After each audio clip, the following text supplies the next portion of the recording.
A'udzubillahi minasyaitonirrajim. Bismillahirrahmanirrahim. Assalamualaikum warahmatullahi taala wabarakatuh. Saya bersama rakan saya akan melakukan pembentangan dalam kelas metodologi pengajaran pendidikan Islam GGGC 6463 di bawah tajuk PDPC dan Lesson Plan. Saya Izzuan bin Jamaluddin, manakala rakan saya Ahmad Asfahani dan seorang lagi rakan saya iaitu Saiful Abrar.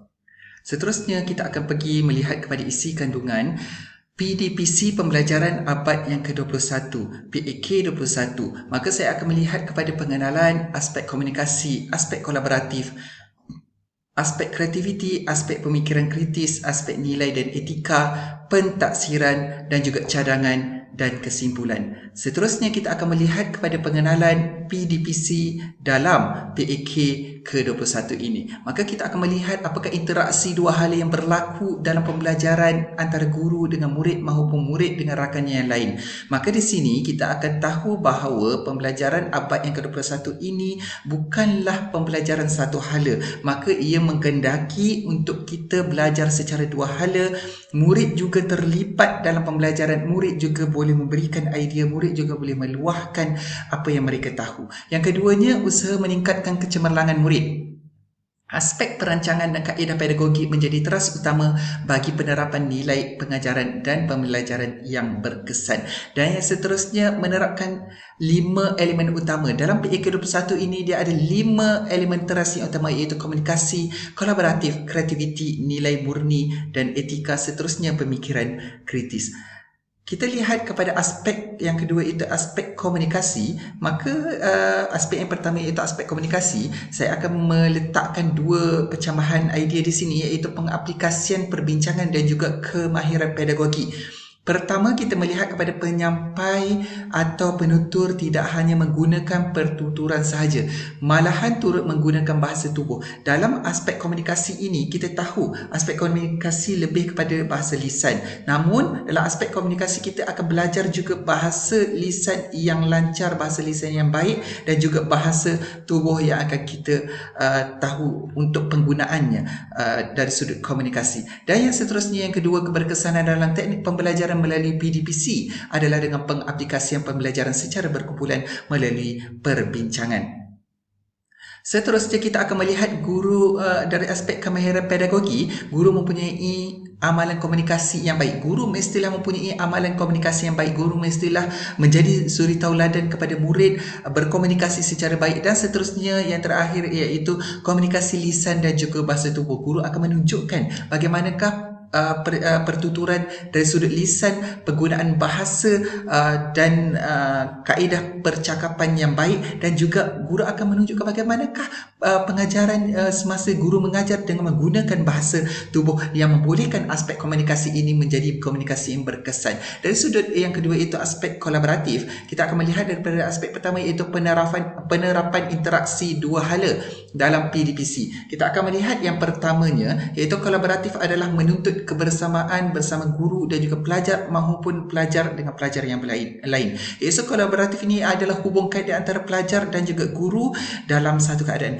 Yang keduanya, gabung jalin. Yang rapat ini akan membentuk interaksi yang baik semasa proses PDPC dijalankan. Dan yang ketiga, kita akan melihat pelajar dapat berinteraksi bersama rakannya dan juga guru dalam melaksanakan pembelajaran yang membentuk elemen kolaboratif ketika proses pembelajaran itu sendiri berlangsung. Yang seterusnya kita lihat aspek kolaboratif kemahiran pedagogi. Yang pertama, bagi menilai aspek pedagogi terhadap kolaboratif, pembelajaran lebih bersifat kooperatif, iaitu sifat berhubungan di antara satu yang lain dan juga bersifat secara menyeluruh. Yang keduanya, kita akan melihat kaedah kooperatif digunakan pakai untuk pembelajaran yang lebih sistematik dalam pembelajaran kolaboratif. Yang ketiganya, kita akan melihat pembelajaran kooperatif merupakan asas pelengkap dalam pembelajaran di sekolah. Maksudnya di sini, hubung kait di antara pelajar dan juga guru ini tidak boleh diasingkan, tidak boleh dikatakan pembelajaran hanya berlaku satu hala dalam kaedah pembelajaran pada abad yang ke-21 untuk membentuk generasi yang lebih berilmu pengetahuan. Kita lihat yang dari sudut aspek akhirnya iaitu kreativiti dalam PAK 21 yang meletakkan pelaksanaan projek dalam PDPC PAK yang ke-21.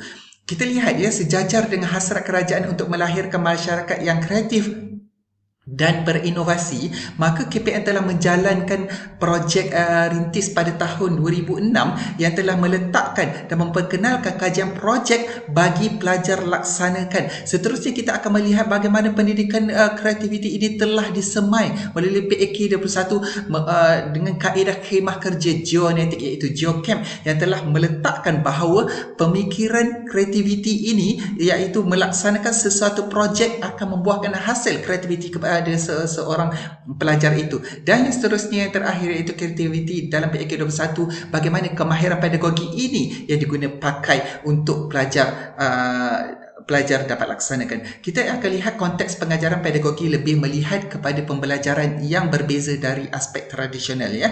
Yang keduanya penerapan pemikiran yang lebih kritikal, berfikir secara lebih kritikal, lebih kritis dan sebagainya. Yang ketiga pelaksanaan kaedah KEBAT, kemahiran berfikir aras tinggi kepada murid ini akan membuahkan hasil kreativiti. Sebab itulah kalau kita lihat di sini kita akan ada soalan-soalan KEBAT yang ditujukan kepada murid. Untuk apa? Untuk tujuan mereka menjawab. Secara tidak langsung kreativiti ataupun pemikiran mereka akan menjadi lebih kreatif dan lebih mahir dalam pertuturan percakapan bahasa lisan dan juga menggunakan bahasa tubuh.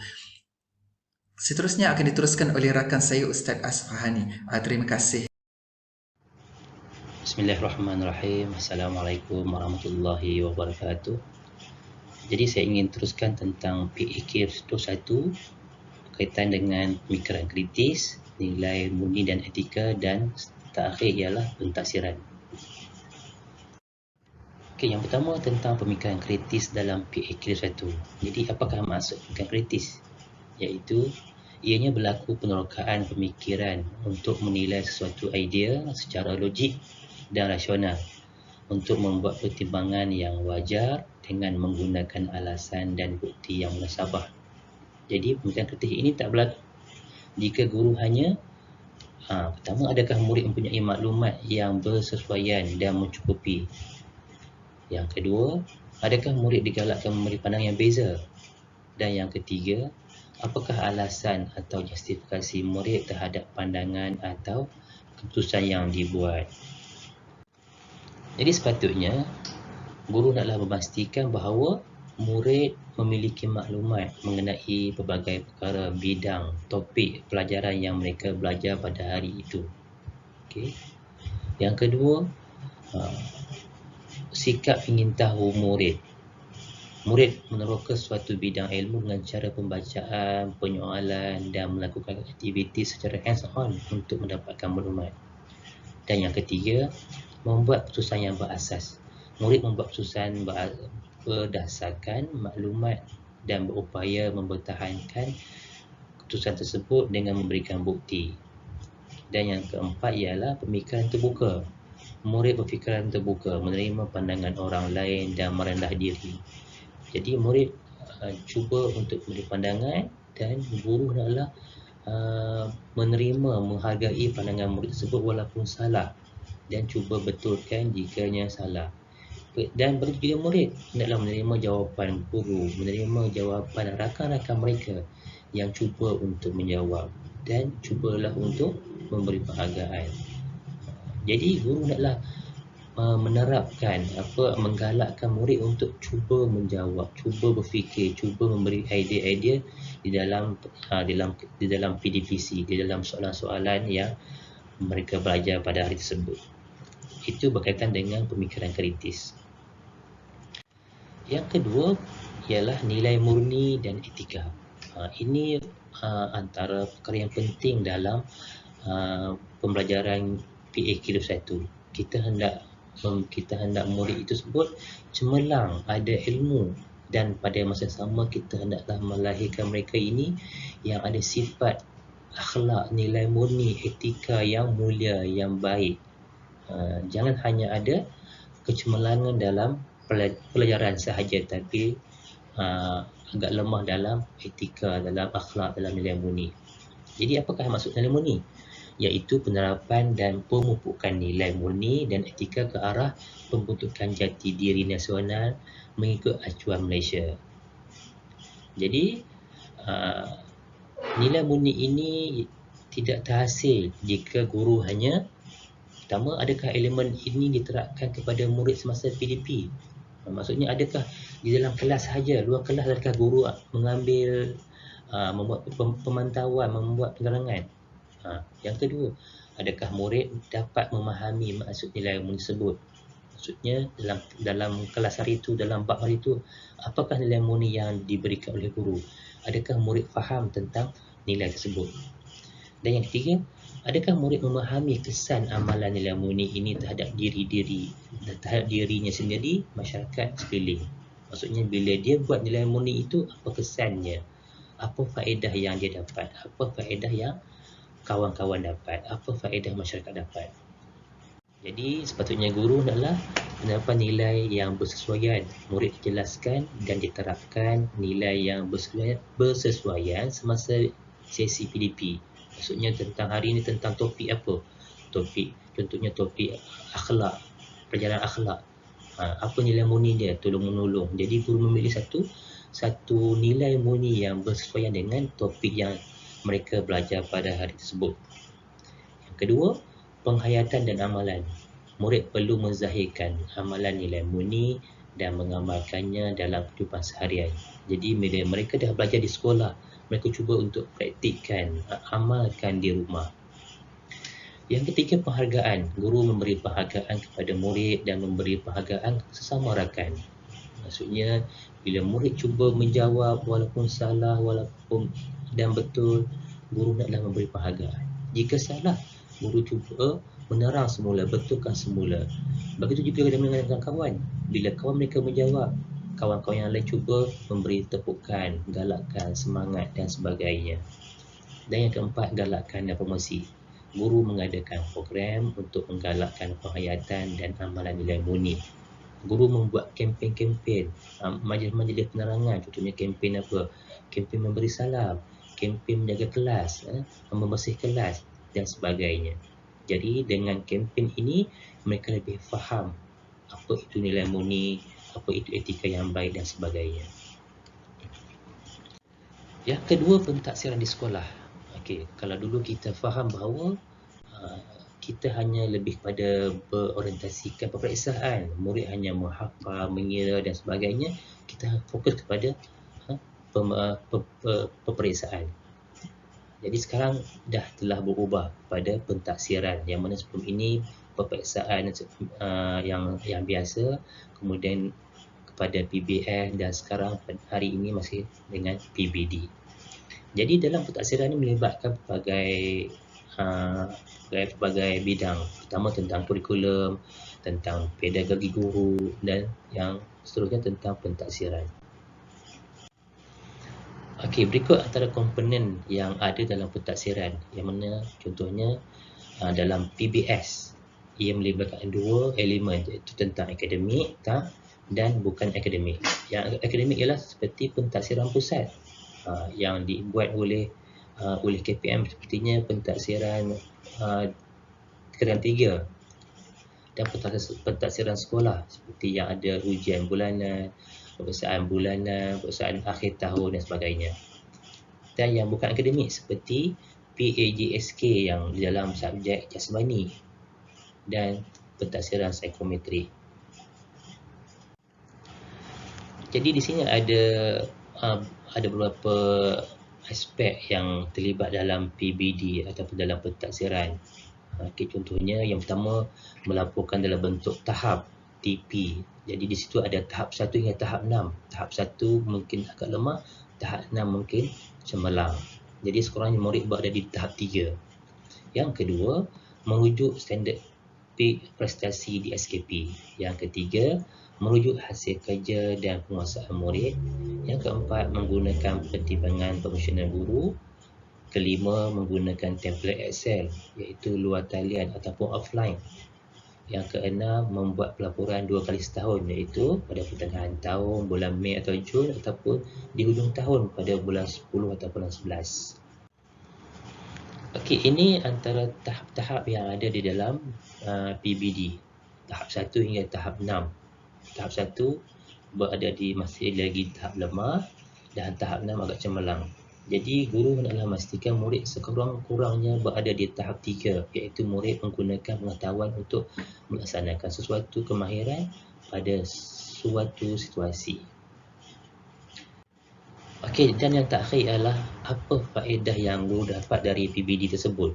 Pertama, untuk mengenal pasti kekuatan dan kelemahan murid dalam pembelajaran. Yang kedua, mengesan perkembangan murid secara menyeluruh. Ketiga, merancang dan mengubah sesuai kaedah pengajarannya. Keempat, mengetahui keberkesanan pengajaran guru tersebut. Dan yang terakhir, mengambil tindakan susulan yang sesuai dengan serta-merta. Jadi bila guru dah mengajar, dah buat penilaian, dan terakhir mengambil tindakan susulan. Apakah yang sepatutnya dibuat terhadap murid ini? Di manakah tahapnya? Tahap 1 atau tahap 6, tahap 2 ke sebagainya. Jadi guru naklah membuat tindakan susulan untuk seseorang murid tersebut, untuk mengenal pasti kelemahan dan kekurangan yang ada pada murid tersebut. Okey. Itu saja tentang pentaksiran di sekolah. Sekian, terima kasih. Assalamualaikum warahmatullahi wabarakatuh. Assalamualaikum warahmatullahi wabarakatuh. Saya Saiful Abrar bin Zabidi akan membentangkan berkenaan lesson study. Yang pertamanya, lesson study ini dikenali juga sebagai kajian pengajaran yang mana merupakan satu model perkembangan profesional guru di Jepun yang telah dilaksanakan lebih dari seabad dan menjadi amalan turun-temurun dan sebati dengan pengajaran mereka. Jadi budaya lesson study ini menjadi sebahagian daripada profesion guru-guru di Jepun dan telah menjadi amalan berterusan di sekolah kerana terbukti memberi manfaat kepada guru dan murid, khususnya untuk meningkatkan keberkesanan proses PDPC. Lesson study ini juga merupakan sebuah model berasaskan sekolah yang dijalankan sesama rakan guru dengan sokongan pentadbir. Seterusnya, kajian pengajaran diterjemahkan daripada bahasa Jepun yang dikenali sebagai Jugyo Kenkyu yang merupakan gabungan dua perkataan iaitu Jugyo yang bermaksud pelajaran dan Kenkyu yang bermaksud pengkajian. Lesson study mula diperkenalkan di Malaysia pada 30 Oktober 2010, Sekolah Menengah Sains Tun Syekh Shahabuddin Bukit Tajam, Pulau Pinang. Jadi sebanyak 14 buah sekolah dan 100 orang guru telah menjadi rintis kepada program ini. Jadi di Malaysia, lesson study telah dimuatkan di bawah program yang dikenali sebagai Komuniti Pembelajaran Profesional ataupun PLC oleh bahagian pendidikan guru. Lesson study juga merupakan salah satu daripada 21 alat kolaboratif di bawah Komuniti Pembelajaran Profesional. Ianya dapat memberikan pelbagai kesan positif terhadap guru dalam meningkatkan profesionalisme dari segi perancangan PDP, pengurusan kelas, tahap keyakinan guru serta lebih positif dalam melaksanakan proses PDP. Seterusnya, ini merupakan sebahagian gambar rajah pelaksanaan lesson study di Malaysia. Seterusnya, lesson study ini mempunyai kitarannya tersendiri yang terdiri daripada beberapa langkah. Langkah pertama ialah menentukan tujuan dan objektif pengajaran iaitu dengan menetapkan secara kolektif apakah perkara yang ingin dicapai. Jadi ini dapat dilaksanakan dengan melantik seorang ketua kumpulan. Tujuan melantik ketua kumpulan adalah untuk mengkaji matlamat kurikulum dan sukatan pelajaran, membincangkan masalah pembelajaran murid serta menentukan matlamat yang hendak dicapai. Yang kedua, berdasarkan objektif yang telah diselaraskan tadi, guru-guru merancang dan menyediakan RPH secara bersama. Ini dapat dilakukan dengan memilih tajuk atau unit yang hendak diajar dalam sesi pengajaran tersebut. Seterusnya, langkah-langkah pengajaran, strategi dan BBM dibentang dan dilihat semula dengan teliti. Langkah ketiga ialah membuat pemerhatian terhadap pengajaran guru. Jadi ini dapat dilaksanakan dengan melantik seorang pakar rujuk. Jadi pakar rujuk bertindak sebagai pemerhati, pemberi komen dan cadangan bagi tujuan penambahbaikan. Pakar rujuk tadi perlu diberi taklimat ringkas oleh ketua kumpulan tentang skop pengajaran yang akan disampaikan. Seterusnya, guru melaksanakan pengajaran dengan kehadiran ahli kumpulan iaitu ahli dari panitia yang sama dan guru-guru lain juga digalakkan hadir. Data seterusnya dikumpul untuk tujuan refleksi dan perbincangan yang memfokuskan respon, tingkah laku dan pembelajaran murid. Elakkan fokus kepada pengajaran guru kerana lesson study memfokuskan kemenjadian murid. Okey, yang seterusnya langkah keempat, membuat refleksi terhadap PDP. Refleksi ini hendaklah diketahui oleh seorang ketua kumpulan dan dimulai dengan melihat semula matlamat RPH. Seterusnya, guru yang mengajar tadi memberi komen dan pandangan serta refleksi terhadap pengajaran dan RPH beliau. Selangkah ini memerlukan rakan guru yang menguasai subjek yang diajar agar refleksi yang dilontarkan akan membantu rakan guru tadi. Jadi, sesi refleksi ini bersifat profesional dan sebarang kritikan dan teguran adalah bertujuan untuk meningkatkan profesionalisme guru, bukan bertujuan mencari kesalahan dan mengaibkan rakan guru. Dan akhir sekali, langkah terakhir ialah komen dan hasil refleksi dicatat dan disimpan untuk dijadikan rujukan untuk penambahbaikan RPH pada masa akan datang. Seterusnya, kelebihan lesson study. Pertama, lesson study ini mampu menganalisis keberkesanan pelaksanaan pengajaran dengan membantu guru mengenal pasti tahap kelemahan dan kekuatan aktiviti PDP secara tidak langsung mampu meningkatkan pengetahuan pedagogi guru. Seterusnya, lesson study ini juga menjadi pendekatan yang bersesuaian untuk meningkatkan tahap kualiti dalam pengajaran sekaligus membantu pelajar dalam meningkatkan pencapaian akademik. Seterusnya, pelaksanaan lesson study ini juga mampu meningkatkan pengetahuan tentang kandungan mata pelajaran yang diajar di kalangan guru. Ini kerana secara tidak langsung akan meningkatkan tahap motivasi guru dalam menjalankan pengajaran yang lebih berkesan di sekolah. Di sistem pendidikan negara Jepun menjadikan lesson study ini sebagai alat bagi membangunkan pendekatan pengajaran yang inovatif untuk penambahbaikan kurikulum serta membangunkan prestasi guru. Lesson study juga merupakan ruang berkongsi pendekatan model pengajaran, membangunkan pelajar sekaligus membangunkan teori-teori praktikal pendidikan. Seterusnya, cabaran lesson study di sudut masa. Masa pelaksanaan yang lesson study kurang mencukupi kerana guru mempunyai pelbagai tugasan dan tanggungjawab lain yang perlu diselesaikan. Seterusnya, bebanan kerja. Guru juga berasa tertekan kerana bebanan kerja yang banyak menyebabkan guru kurang bersedia untuk menjalankan amalan lesson study.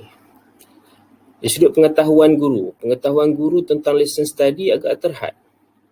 Hal ini menyebabkan kesukaran untuk lesson study itu dibincangkan sesama guru lain.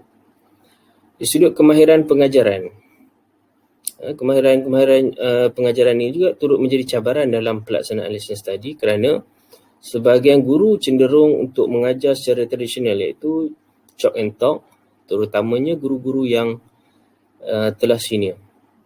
Di sudut pengetahuan kandungan juga memainkan peranan yang besar dalam proses lesson study ini.